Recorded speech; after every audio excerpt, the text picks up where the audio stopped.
Welcome to S6 TV Telugu news bulletin. ముందుగా headlines.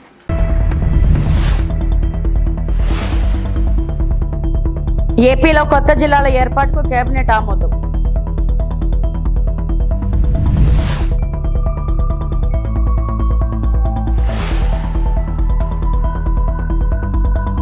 Visakha మురుకువాడలో నివసిస్తున్న 177 కుటుంబాలకు ప్రత్యేక ప్రాజెక్టుల్లో ఇల్లు. మంత్రి నారాయణ హామీ.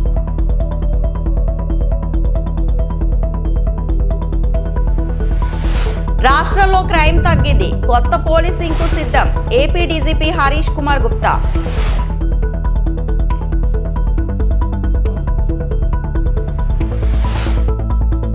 ఏపీ కేబినెట్ కీలక నిర్ణయాలు తీసుకుంది. సీఎం చంద్రబాబు అధ్యక్షతన జరిగిన ఈ సమావేశంలో జిల్లాల పునర్విభజన ప్రతిపాదనలకు మంత్రివర్గం ఆమోదం తెలిపింది.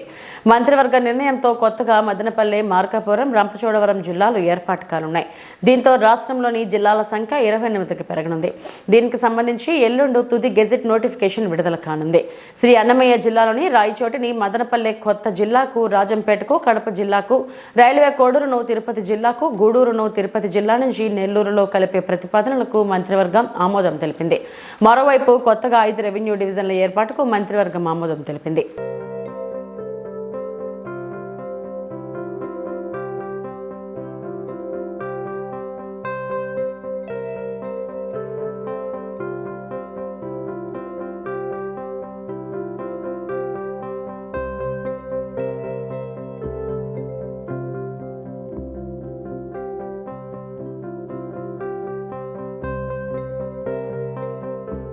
విశాఖలో మురికివాడల్లో నివసిస్తున్న వారికి ప్రత్యేక ప్రాజెక్టుగా చేపట్టి వీలైనంత త్వరగా ఇల్లు నిర్మించిస్తామని పురపాలక శాఖ మంత్రి నారాయణ హామీ ఇచ్చారు.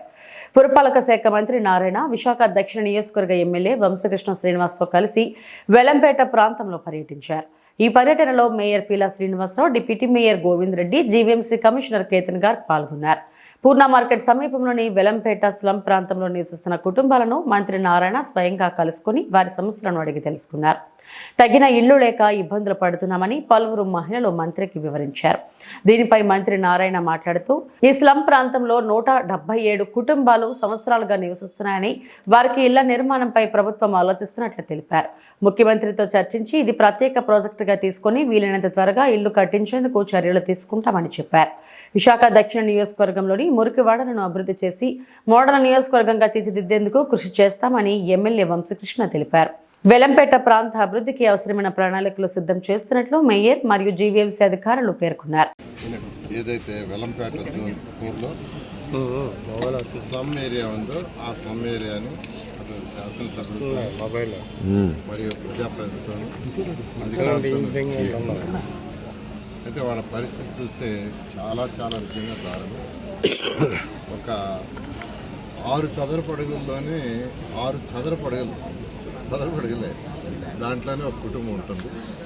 ఇక్కడ దాదాపు 177 మంది 50 సంవత్సరాల పైగా ఉంటున్నారు. అందులో 162 మంది సెల్ఫ్ హెల్ప్ గ్రూపుల్లో ఉన్నారు. అయితే దీని విషయమే యాక్చువల్గా గతంలో ముఖ్యమంత్రి గారు విశాఖపట్నం వచ్చినప్పుడు వారు చెప్పడం జరిగింది. ఎక్కడైతే స్లమ్స్ ఉన్నాయో ఆ స్లమ్స్ అన్నింటినీ మార్చాలి, దాని మీద మీరు వర్కౌట్ చేయండి అని ఆదేశించారు. ఎమ్మెల్యే గారు అనేక సార్లు నాకు అడగటం జరిగింది. ఈ స్లమ్ని ఎలా చేస్తారు, ఏం చేస్తారు, వాళ్ళ పరిస్థితి దారుణంగా ఉంది, చూడమని చెప్తే యాక్చువల్గా ఈరోజు మార్నింగ్ నేను వచ్చాను. అది చూస్తే నిజంగా వాళ్ళ పరిస్థితి. అయితే దీన్ని ఏ విధంగా చేయాలనేది అధికారులతో కూర్చొని డిస్కస్ చేసి మరోసారి ముఖ్యమంత్రి గారితో పెట్టి, ఎందుకంటే వాళ్ళ పరిస్థితి చాలా దారుణం. వాళ్ళందరూ ఎక్కువగా ఇప్పుడు వాళ్ళు కూలి నాలి చేసుకునేవాళ్ళు, నెలకి 6,000, 7,000, 8,000 సంపాదించుకునేవాళ్ళు యాక్చువల్గా. అటువంటి పరిస్థితుల్లో ఉండేవాళ్ళు 177 మంది. కాబట్టి వాళ్ళకి ఏం చేయాలని దాంట్లో ప్లాన్ చేసుకుని ఖచ్చితంగా ఈ స్లమ్ని వీలైనంత తొందరలో వాళ్ళకి ఇల్లు కట్టించేది చేస్తాం. దీన్ని ముఖ్యమంత్రి గారితో కూడా ఒకసారి మాట్లాడతాం. ఎందుకంటే ఇది స్పెషల్ ప్రాజెక్ట్ కింద టేకప్ చేయాలి. అంటే రెగ్యులర్ ప్రాజెక్ట్ కింద టేకప్ చేయలేము, స్పెషల్ ప్రాజెక్ట్ కింద టేకప్ చేయాలి. ముఖ్యమంత్రి గారితో మాట్లాడి వీలైన తొందరలో ముందు పోవడం. నారాయణ గారు సౌత్ నియోజకవర్గంలో ఉదయాన్నే 7 గంటలకు విజిట్ చేసి లక్ష్మీనగర్ లేఅవుట్ అనేది ఈ లక్ష్మీనగర్ అనేది 150 సంవత్సరాల హిస్టరీ ఉంది. దానికి ఇవాళ మా మంత్రి గారి ద్వారా మోక్షం కలగబోతూ ఉంది. ఇందులో ఉన్న ప్రతి ఒక్కరు కూడా పేదవాళ్ళు 177 మంది ఇవాళ అక్కడ చిన్న చిన్న షెడ్యూల్లో రూపంలో వేసుకొని ఉంటున్నారు. వాళ్ళందరూ కూడా నేను నా ఎమ్మెల్యే నుంచి కూడా వాళ్ళందరూ ప్రతిరోజు కూడా కలుస్తూ మా కష్టాలు చెప్పుకుంటూ ఉన్నారు. ఈరోజు మంత్రి గారు విజిట్ చేసి వాళ్ళ కష్టాలు తీర్చుకుంటున్నందుకు నియోజకవర్గంలో మేజర్ సమస్య ఇది. ఈ సమస్యను తీర్చుకోవడానికి అన్నగారికి ప్రత్యేకమైన ధన్యవాదాలు తెలియజేస్తా ఉన్నాం. అలాగే మొత్తం కూడా విజిట్ చేసి కమిషనర్ గారికి, లోకల్ కార్పొరేటర్ గారికి, మా మేయర్ గారికి, ముఖ్యంగా మా డిప్యూటీ ప్రత్యేకంగా ధన్యవాదాలు. ఈ లక్ష్మీనగర్ లేఅవుట్ మారితే ఈ నియోజకవర్గ స్వరూపం మారుతుంది. ఇలాగ ఇంకొక 5 ప్రాజెక్టులు ఉన్నాయి. అవి కూడా అన్నగారి ద్వారా అవన్నీ ఆ రోజు ఎలక్షన్ ముందు కౌంట్ చేసి అవి కూడా ఇలాగ హౌసింగ్ కట్టి ఈ నియోజకవర్గం ఒక మోడల్ నియోజకవర్గంగా అవుతుంది. రోడ్లన్నీ ఆల్రెడీ మొత్తం వేయడం జరిగింది. సో ఇలాంటి హౌసింగ్ మాత్రమే పెండింగ్ ఉన్నాయి మేజర్గా. అవన్నీ కూడా అలాగే అన్నగారి ద్వారా పూర్ణ మార్కెట్ ఒకటి, నెహ్రూ బజార్, ఈ రెండు కూడా విశాఖపట్నంలో ఉత్తరాంధ్రలో పెద్ద మార్కెట్, వాటికి కూడా ఒక రూపం తీసుకొస్తా ఉన్నాం. అతి త్వరలోనే వాటిని కూడా వర్క్ స్టార్ట్ చేసే విధంగా మా కమిషనర్ గారు కానీ, మేయర్ గారు కానీ, ముఖ్యంగా అందరూ మంత్రి గారు కూడా అందరూ ముఖ్యంగా శ్రద్ధ చూపిస్తున్నందుకు ప్రత్యేకమైన ధన్యవాదాలు. ఉదయాన్నే వచ్చి నియోజకవర్గంలో మా పేదల కష్టాలు విన్నందుకు మా మంత్రి గారికి ప్రత్యేకంగా ధన్యవాదాలు. ఏపీ రాష్ట్రంలో గత ఏడాదితో పోలిస్తే 2025లో నేరాల రేటు గణనీయంగా తగ్గిందని ఆంధ్రప్రదేశ్ డీజీపీ హరీష్ కుమార్ గుప్తా వెల్లడించారు. సోమవారం మీడియాతో మాట్లాడిన ఆయన ఇటీవల జరిగిన కీలక పరిణామాలు, పోలీసింగ్లో సాధించిన పురోగతి, భవిష్యత్ కార్యాచరణపై స్పష్టమైన వ్యాఖ్యలు చేశారు. హిడ్మా ఎన్కౌంటర్ ఘటనను పోలీస్ శాఖ విజయం లేదా మావోయిస్టుల ఓటమిగా చూడలేమని ఆయన అభిప్రాయపడ్డారు. అయితే చట్టానికి విరుద్ధంగా వ్యవహరించే వారిపై కఠిన చర్యలు తప్పవని ప్రజలకు చెబుతున్నా చట్టాన్ని చేతుల్లోకి తీసుకునే వారిపై చర్యలు తీసుకోవడమే మా బాధ్యత అని స్పష్టం చేశారు. మనం హైదరాబాద్ లో ఉన్న పోలీస్ డీజీపీ హాస్టల్లో మనకు కూడా ఒక భాగం ఉంది కదా. వాటికి సంబంధించిన మనకి రావాల్సిన వాటాలు వచ్చాయి. ఇప్పుడు పోలీసులో 99% ఎట్లా అంటే as it is where is బేసిస్లో మొత్తం మంది మనకి వచ్చేసింది. కొన్ని అప్పా మిగిలిపోయింది. అప్పా గ్రే హౌండ్స్కి సెంటర్ నుంచి వాళ్ళ యాక్ట్లో ఇచ్చారు. సో ఫండ్స్ ఇచ్చారు. గ్రే హౌండ్స్ సెంటర్ కూడా ల్యాండ్ అలాట్ అయిపోయింది. ఫండ్స్ కూడా అలాట్ చేశారు. సో ఈ సంవత్సరం అది కన్స్ట్రక్షన్ స్టార్ట్ అయిపోతుంది. అట్లాగే అప్పాది స్టాఫ్ బైఫర్కేట్ అయిపోయింది. అన్నీ వచ్చేసాయి. అంటే మనం లాస్ట్ 2 months బ్యాక్ ఏదైతే మనకి ఎన్కౌంటర్ జరిగిందో అది మన పోలీసు విక్టరీగా భావిస్తున్నారా లేకపోతే వాళ్ళ ఫెయిల్యూర్? కాదు, విక్టరీ లాస్ ఏముండదు. ఇంటర్నల్ సెక్యూరిటీ మ్యాటర్స్లో వస్తే విక్టరీ లాస్ మనం అనుకోకూడదు. అట్లా మన ఆర్గనైజేషన్గా అట్లా మనం పోము. అంటే ఎవరు చట్టంకి వ్యతిరేకంగా పోతారో దాని మీద గట్టిగా యాక్షన్ తీసుకుంటాము. అది మన ఉద్దేశం. విక్టరీ లాస్ అది మనకి అది సంబంధం. ఈ police organization is there uphold the rule of law. ఎవరు వైలేట్ చేస్తే దాని మీద తప్పకుండా యాక్షన్ తీసుకుంటాం. ఇప్పుడు మీరు హిస్టరీ చూస్తే అంటే వాళ్ళ హిస్టరీ చూస్తే 2 steps ముందు 1 step బ్యాక్వర్డ్స్. వాళ్ళు ఇప్పుడు లాస్లో ఉంటారు, వాళ్ళు బ్యాక్గా వస్తారు. బ్యాక్ ఇక్కడికి ఏ ఏరియాలో వస్తారు? సేఫ్ ఏరియాస్లో వస్తారు. విజయవాడలో సేఫ్ ఏరియా అనుకొని షెల్టర్ ప్లేస్లో వచ్చారు. ఛత్తీస్గఢ్లో ఆపరేషన్స్ అవుతున్నాయి కాబట్టి ఇక్కడ ఎవరు రారు అంటే అప్పుడు వచ్చారు.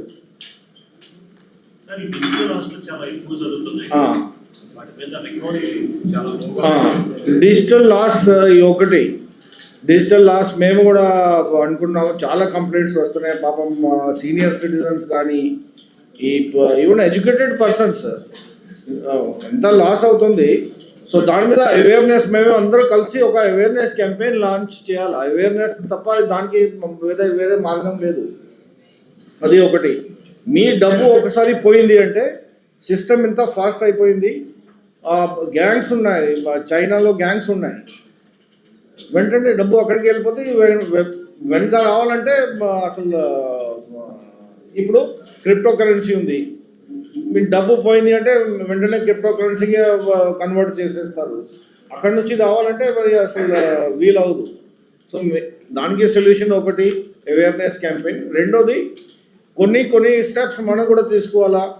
బ్యాంకింగ్ సెక్టర్లో కొన్ని స్టెప్స్ తీసుకోవాలా. మ్యూల్ అకౌంట్స్ కానీ వేరే అకౌంట్స్ కానీ దాని మీద మేము కూడా గట్టిగా దృష్టి పెడుతున్నాము.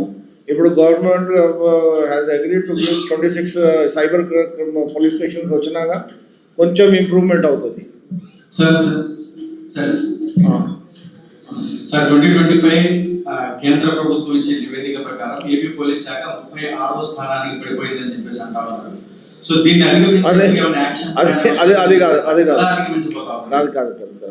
అది మేము క్లారిఫికేషన్ కూడా ఇచ్చాము దాని మీద. 36 స్థానంలో పడిపోదు కాదు, అది డాటా ఇంటిగ్రేట్. మనకి CCTNS డాటా ఉంది, మనది పాత సిస్టమ్, ఇప్పటి నుంచి కాదు. CCTNS కొత్త సిస్టమ్, ఇది మన సిస్టమ్ వచ్చింది మనకి 2001 నుంచి ఈ-కాప్ సిస్టమ్ నుంచి స్టార్ట్ అయింది.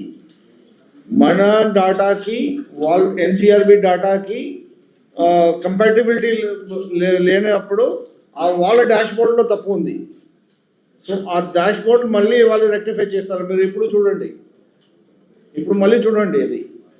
సో మేము వాళ్ళకి రాసాము, మీ డాష్బోర్డ్లో తప్పు ఉంది, మీ డాటా సరిగా రిఫ్లెక్ట్ అవ్వలేదు.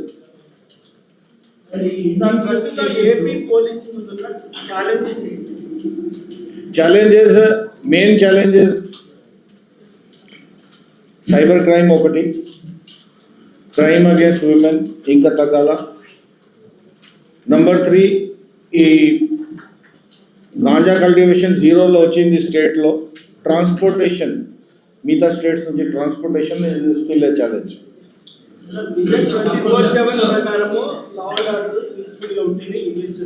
పార్టీ వదిలి వెళ్లిన నేతలను మళ్లీ తీసుకోవాల్సిన అవసరం లేదన్నది తన అభిప్రాయమని బీఆర్ఎస్ వర్కింగ్ ప్రెసిడెంట్ కేటీఆర్ స్పష్టం చేశారు.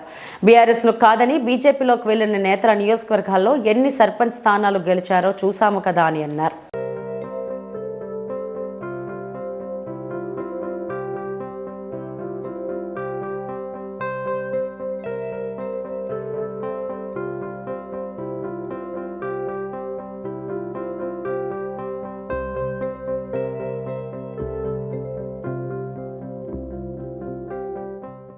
పశ్చిమ గోదావరి జిల్లా పోడూరు మండలం కవిటిం గ్రామంలో 1,96 లక్షల రూపాయలతో నిర్మిస్తున్న శ్రీ ఉమా సోమేశ్వర స్వామి ఆలయ నిర్మాణ కార్యక్రమంలో కేంద్ర మంత్రి నిర్మలా సీతారామన్ పాల్గొన్నారు.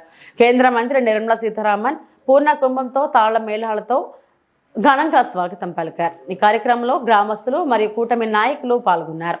ఉమా మహేశ్వర స్వామి వారిని దర్శించుకుని అనంతరం వేద పండితులు కేంద్ర మంత్రి నిర్మలా సీతారామన్ కు ఆశీర్వచనం పలికారు. కార్యక్రమంలో ముఖ్య అతిథులుగా పాల్గొన్న నీటిపారుదల శాఖ మంత్రి నిమ్మల రామానాయుడు, కేంద్ర మంత్రి భూపతి శ్రీనివాస్ వర్మ, స్థానిక ఎమ్మెల్యే పీతాని సత్యనారాయణ పాల్గొన్నారు. అనంతరం కేంద్ర మంత్రి నిర్మలా సీతారామన్ ను స్థానిక శాసనసభ్యులు మరియు గ్రామస్తులు సాల్వాలతో సన్మానించారు.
తిరుపతి జిల్లా Renigunta KLM hospital, KRC college ground Mahatma Jyotirao Phule ప్రాంగణం నందు బహుజన ఉద్యోగస్తుల ఆత్మీయ సమ్మేళనం చిత్తూరు, తిరుపతి జిల్లాల నుండి బహుజన ఉద్యోగస్తులు, నాయకులు, దళిత బహుజన ప్రజా సంఘాలు, విద్యార్థి సంఘాలు, యువజన సంఘాలు, మహిళా సంఘాలు వేలాదిగా పాల్గొని సభను జయప్రదం చేయడం జరిగింది. సభను ఉద్దేశించి ఆల్ ఇండియా అంబేద్కర్ యువజన సంఘం రాష్ట్ర అధ్యక్షులు, హైకోర్టు న్యాయవాది చింతమాకుల పుణ్యమూర్తి ప్రసంగిస్తూ రానున్న రోజులలో బహుజన సమాజం రాష్ట్రంలోనే కాక దేశంలోనే బలంగా బలపడుతుందని, బాబాసాహెబ్ డాక్టర్ బిఆర్ అంబేద్కర్ రచించిన రాజ్యాంగం ద్వారా బహుజనులు విజయ పతాకంతో ముందుకు వెళ్తారని, రాజ్యాధికారం చేజిక్కించుకుంటారని ప్రసంగించారు. బహుజన ఉద్యోగస్తుల ఆత్మీయ సమ్మేళనం 2025 సంవత్సరం జరుపుకున్నాము. ఇందుకు కొన్ని ప్రజా సంఘాలు, దళిత బహుజన, విద్యార్థి యువజన, ఉద్యోగస్థ సంఘాలు అన్నీ కూడా ఇందులో పాల్గొని జయప్రదం చేసినందుకు వారికి మా యొక్క శ్రీ వెంకటేశ్వర విశ్వవిద్యాలయం బహుజన ఎంప్లాయీస్ ఫెడరేషన్ అధ్యక్షులు గౌరవనీయులు సంగీతం సుబ్రహ్మణ్యం గారు, అదేవిధంగా ప్రధాన కార్యదర్శి మొండం పద్మనాభం గారు, జాయింట్ సెక్రటరీ దార్ల రఘురాములు గారు, మా యొక్క సంఘ సభ్యులు అందరూ కూడా ఈ సభను విజయవంతం చేయడం జరిగినది. ఇందుకు ముఖ్య విశిష్ట అతిథులు ఆల్ ఇండియా అంబేద్కర్ యువజన సంఘం రాష్ట్ర అధ్యక్షులు చింతమాకుల పుణ్యమూర్తి గారు, అలాగే హైకోర్టు న్యాయవాది గారు. ఈ యొక్క బహుజన సమాజాన్ని ముందు నడిపించే మార్గంలో పయనిస్తున్నారు. అందుకు ఇప్పుడు వచ్చేసిన అందరికీ ఈ యొక్క వేదిక నుంచి మేము ఒక సూచిక అంటూ తెలియజేస్తున్నాం. రాబోయే తరాలలో మా బహుజనులదే విజయవంతం అవుతుందని కూడా గట్టిగా నొక్కి ఒక్క నుంచి చెప్పదలుచుకున్నాము. ఇప్పుడే భారీగా అయిన ఈ సభ అందరూ చూసుంటారు. రాబోయే రోజుల్లో కూడా మరింత దిశగా బహుజనుల ఐక్యవంతం చేసి బలోపేత దిశగా నడిపిస్తాము. మా యొక్క ఉద్యోగస్తుల సంఘాలు అన్నీ కూడా ఏకమయ్యి రాబోయే యొక్క విధి విధానాలన్నీ రూపొందించుకొని మేము ఈ యొక్క బహుజన సమాజాన్ని నిర్మించడానికి మా ఉద్యోగస్తులందరూ కట్టుబడి ఉన్నారనేసి ఈ సభాముఖంగా మీకు తెలియజేసుకుంటున్నాము. ఒక నిమిషం. రేణిగుంట పాత్రికేయ మిత్రులకు నా జై భీములు. ఈరోజు పెద్ద ఎత్తున బహుజన ఆత్మీయ సమ్మేళన కార్యక్రమం మేము జరుపుకున్నాం. ముఖ్య ఉద్దేశం బహుజన సమాజాన్ని నిర్మించాలా. దేశంలో మనం చూస్తున్నాం, ఈ యొక్క కేంద్ర ప్రభుత్వం, మోడీ ప్రభుత్వం ఎన్ని అరాచకాలు ఈ బహుజన వర్గాల మీద చేస్తూ ఉందో మనం అందరం నిత్యం చూస్తూనే ఉన్నాం. గత 10 సంవత్సరాలుగా వారి పాలనలో పూర్తిగా బహుజన వర్గాల హక్కుల్ని నిరాకరించబడింది. అందుకు అనేకమైన ఉదాహరణలు.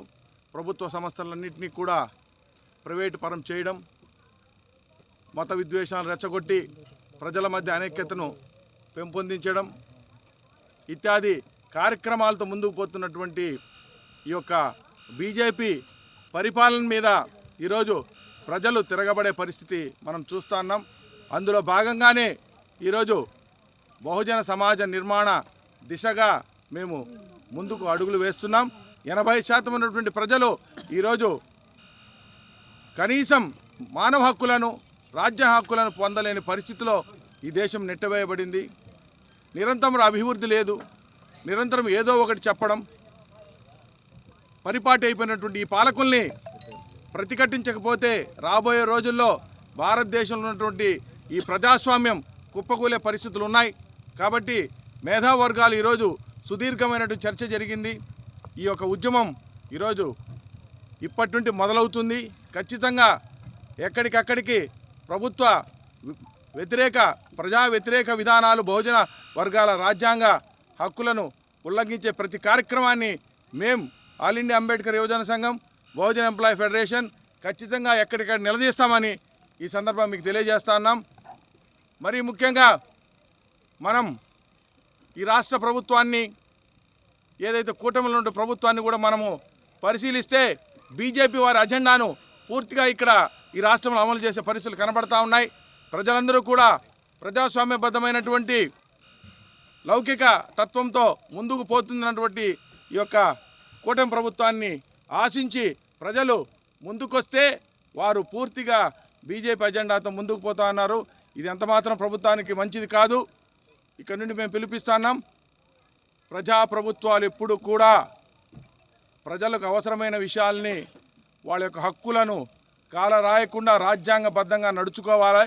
అలా నడుచుకోకపోతే మనం ఒకసారి చరిత్రను పరిశీలిస్తే ఇలాంటి రాజ్యాలు ఎన్నో కూడా కుప్పకూలిపోయినాయి.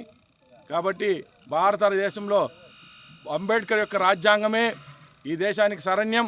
ఆ రకంగా మేము ముందుకు పోయేదానికి తీర్మానం జరిగింది. మీరందరూ కూడా ఈ యొక్క విషయాల్ని, పాత్రికేయులు కూడా ఈ ప్రజాస్వామ్య వ్యవస్థలో 4వ ఎస్టేట్గా పిలువబడతారు. మీకు సామాజిక బాధ్యత ఉన్నది. మీరు దీన్ని విస్తృతంగా ప్రజల్లోకి తీసుకోవాల్సిన అవసరం ఉందని తెలియజేసుకుంటున్నాం.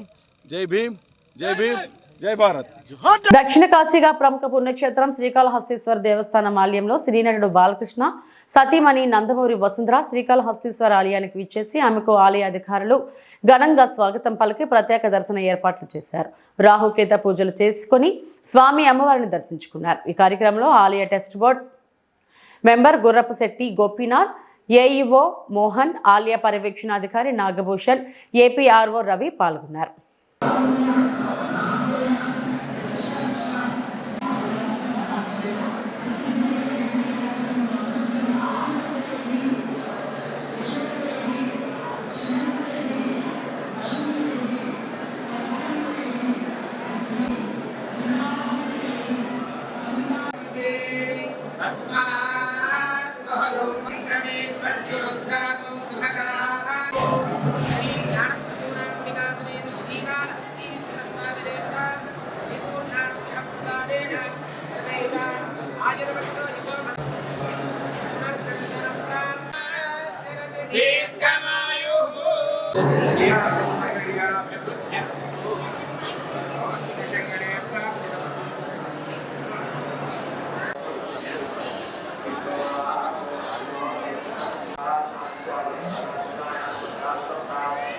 అసాంఘిక కార్యకలాపాలను పెంచి పోషించే పరిస్థితి జిల్లాలో నెలకొని ఉందని తాడిపత్రి మాజీ ఎమ్మెల్యే కేతిరెడ్డి పెద్దారెడ్డి తీవ్ర స్థాయిలో ధ్వజమెత్తారు. సోమవారం జిల్లా కలెక్టర్ను అనంతపురం నగరంలోని జిల్లా కలెక్టరేట్ రెవెన్యూ భవన్లో కలిసి ఆయనకు వినతి పత్రాన్ని సమర్పించారు.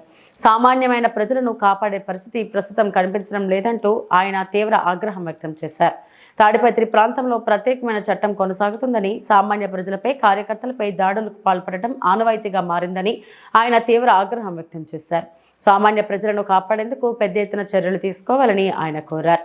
ప్రస్తుతం ఎటు చూసినా లా అండ్ ఆర్డర్ పూర్తిగా విస్మరించిందని, తాడిపత్రిలో జిల్లా స్థాయి అధికారుల మాట వినే పరిస్థితి కనిపించడం లేదంటూ ఆగ్రహాన్ని వ్యక్తం చేశారు. ఈ సందర్భంగా ప్రజల ప్రాణాలకు, కార్యకర్తల ప్రాణాలకు రక్షణ కల్పించాలని, అమాయకమైన ప్రజలను వేధించి వారిని అనేక ఇబ్బందులకు గురి చేస్తున్న వారిని తీవ్ర ఆగ్రహం వ్యక్తం చేశారు. అంతే కదా, ఇప్పుడు జరుగుతుంది అదే నేను చెప్తాను, పీపీపీ విధానం అని. చంద్రబాబు నాయుడు చూస్తే మెడికల్ కాలేజీల మీద పీపీపీ విధానం తీసుకొచ్చినాడు. ఈయన చూసుకొచ్చే ప్రవాగ్ రెడ్డి పోలీస్ ప్రైవేట్ లిమిటెడ్ అని ఈయన తీసుకొచ్చినాడు. అంటే వ్యవస్థలు రేపు జరగబోయే రోజుల్లో కూడా ఏ ఎమ్మెల్యే ఎంతకు ఆ ఎమ్మెల్యే ఒక సంస్థ ఏర్పాటు చేసుకొని ఇక్కడ ఉండేటువంటి అధికారులు కూడా వాళ్ళ కన్సల్లో నడిచే విధంగా చూస్తున్నారు తప్ప జిల్లా అధికారులు కన్సల్లో చూసే పరిస్థితి నాకైతే కనుచూపు మేరలో కనరాడంలే. ఎందుకంటే తెలిసి తెలియనట్టు నటిస్తారా, అన్నీ తెలిసి కూడా ఊరుకుంటారా, లేకపోతే మాకెందుకులే అక్కడ ఉండేటువంటి ఎమ్మెల్యే పోస్టింగ్లు వేయించుకున్నాడు అతనే పడుతుంటాడు అనేది కనీసము ఆలోచన అనేది కూడా లేదు. నేను ఎన్నోసార్లు చెప్పిన అసాంఘిక కార్యక్రమాలపైన చర్యలు తీసుకోండి, మా సాగు మేము వస్తాం, మమ్మల్ని కొడితే కొట్టించుకుంటాము, కేసు పెట్టించుకుంటాం, లేకపోతే ఊరుకుంటాము. కనీసం సామాన్య ప్రజలను కూడా కాపాడమని ఎన్నిసార్లు మేము జిల్లాధికారులను కోరడం జరుగుతుంది, అందరికీ చెప్పడం కూడా జరుగుతుంది. జిల్లాధికారులు దాని గురించి పట్టించుకోవడంలే, పర్సూ చేస్తామంటారు. పర్సూ చేస్తామంటే ఏమని, ఇంకా 4 మటకా కంపెనీలో లేకపోతే 4 బంగాకు స్టోరేజ్లో పెట్టుకోమన్నా, లేకపోతే అవి అరికడతామన్నా, ఏదైంది కూడా దానికి అర్థం కావడంలే. ఎందుకంటే మేము ఈరోజు చెప్పినాము, సాయంత్రానికి 4 పట్టకొస్తారు అమాయకులను, వాళ్ళని పట్టకొచ్చి 500 400 ఫైన్ వేస్తారు, మళ్ళీ ఇడిచి పెడతాడు వాడు. మళ్ళీ పొద్దున్నే మళ్ళీ వాళ్ళంతా వాళ్ళ వ్యాపారాలు వాళ్ళకి చేస్తారు. నేను చెప్పేది అబద్ధం కాదు. మీరు కనీసము పరోక్షంగా కానీ మీరు ఎక్కడి నుండి అయినా కానీ పోయి చూడండి, చూస్తే తెలుస్తుంది అక్కడ ఏం జరుగుతుంది, ఏం కథ అనేది. మీరే వ్యవస్థలను గాలికి వదిలేస్తే సామాన్యుల పరిస్థితి ఏమి? ఇవన్నీ కూడా అడిగితే రేపు పొద్దున్న నుండి ఇన్స్ట్రక్షన్స్ పెడతారు. ఎమ్మెల్యే ఆ పెళ్ళికి పోకూడదు, ఆ డిన్నర్కి పోకూడదు, ఎవరన్నా ఇంటి దగ్గరకు పోతే వాళ్ళ మీద దాడులు చేయడం ఉంది. అడగకపోతే ప్రొద్దున లేస్తే దినదిన అభివృద్ధి చెందుతుంటాయి అసాంఘిక కార్యక్రమాలు. ప్రతిరోజు బంగాకు వచ్చింది. దీనివల్ల ఎంతో చెడుపు. వీళ్ళు తాగి ఏం చేస్తున్నారో తెలియదు, కుటుంబ సభ్యులను కొడుతున్నారో తెలియదు, బయటను కొడుతున్నారో తెలియదు, పోలీసు అధికారుల మీద దాడి చేస్తున్నారో తెలియదు. నిన్న లేకమన్నా ఒక వారం కిందట అనంతపురం టౌన్లో కూడా పెద్ద కథలు విన్నారు. 2 రోజుల క్రితం ఆత్మకూరు మండలం బియాలేరు గ్రామంలో జరిగిన ఘటనలో బండి నాగరాజు కుటుంబం సభ్యులను బండి పరశురాం చంపాలని చూస్తున్నారని మాజీ ఎమ్మెల్యే ప్రకాష్ రెడ్డి బాధితులతో కలిసి జిల్లా ఎస్పీ జగదీష్ను కలిసి ఫిర్యాదు చేశారు. జిల్లాలోని ఆత్మకూరు మండలం యాలేరు గ్రామంలో చూస్తున్నాడని బండి నాగరాజు కుటుంబానికి చెందిన 3 ఎకరాల భూమి కోసం ఎమ్మెల్యే పరిటాల అండతో నన్ను చంపాలని బండి పరశురాం చూస్తున్నాడని బాధితులు మీడియా ముందు ఆవేదన వ్యక్తం చేశారు. ఈ సంఘటనలో నా కుటుంబానికి ఏమి జరిగినా బండి పరశురాం, పరిటాల సునీత కుటుంబమే బాధ్యత వహించాలని బండి నాగరాజు పేర్కొన్నారు. పరిటాల సునీత ఎమ్మెల్యే అయ్యాక రాప్తాడు నియోజకవర్గంలో దౌర్జన్యాలు ఎక్కువ అయ్యాయని రాప్తాడు నియోజకవర్గం మాజీ ఎమ్మెల్యే తోపుదుర్తి ప్రకాష్ రెడ్డి ధ్వజమెత్తారు. బండి పరశురాం ద్వారా మాపై అసత్య ప్రచారాలు చేస్తున్నారని పేర్కొన్నారు. కురవ కొలుస్తుడు అయిన బండి పరశురాంపై తాము ప్రతిచర్య చేస్తామని పరిటాల కుటుంబం చూస్తుందని అన్నారు. మీరు ఎంత రెచ్చగొట్టినా మేము కురవలకు అండగా ఉంటామని తోపుదుర్తి ప్రకాష్ రెడ్డి తెలిపారు.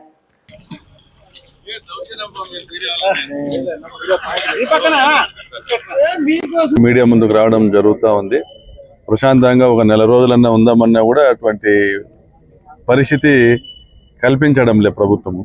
ప్రత్యేకించి రాప్తా నియోజకవర్గంలో పరిటాల సునీత దౌర్జన్యాలు, దుర్మార్గాలు, ఆగడాలు రోజు రోజుకు పెరిగిపోతున్నాయి. ఒక ఆత్మకూరు మండలంలో ఇందాక నాగన్న గారు కురవ కులస్తుల గురించి చెప్పారు. ఒక ఆత్మకూరు మండలంలోనే కురవ కులస్తుల మీద దాడుల గురించి చెప్పాలంటే సిద్ధరాంపురంలో బాలన్న మీద పరిటాల సునీత బంధువులు దాడి చేసినారు. ఆధిపత్యమే, వేరే కారణం ఏం లేదు. సింగంపల్లిలో శేఖరప్ప మీద పరిటాల సునీత బంధువులు దాడి చేసినారు. ఆధిపత్యమే, వేరే ఏం కారణమే లేదు. మా మీద అసత్య ప్రచారాలకు అతను పాల్పడుతూ ఉంటే పైశాచిక ఆనందం పొందుతూ ఉన్నారు. బండి పరశురాంకి రాజకీయ ఆశ కల్పించి నాగరాజు భూమి లాక్కొని ఇప్పిస్తామనేటువంటి ఆశ కల్పించి అతనితో దుర్మార్గమైనటువంటి ఆరోపణలు చేస్తూ ఉన్నారు. అదేవిధంగా తలుపూరులో గత ప్రభుత్వంలో ఎక్స్ మిలిటరీ మెన్ పరమేశ్వర్ రెడ్డికి ప్రభుత్వం ఇచ్చిన భూమి విషయం, 5 ఎకరాల భూమి విషయంలో గోసలోళ్ళని కురువ కులంలో గోసలోళ్లకు అతనికి సమస్య వస్తే ఇద్దరికి సయోధ్య కుదిర్చే ప్రయత్నం ఏం చేస్తా ఉంటే బాలాజీ ప్రత్యేకంగా రెచ్చగొట్టి పరమేశ్వర్ రెడ్డిని నరికిచ్చినాడు.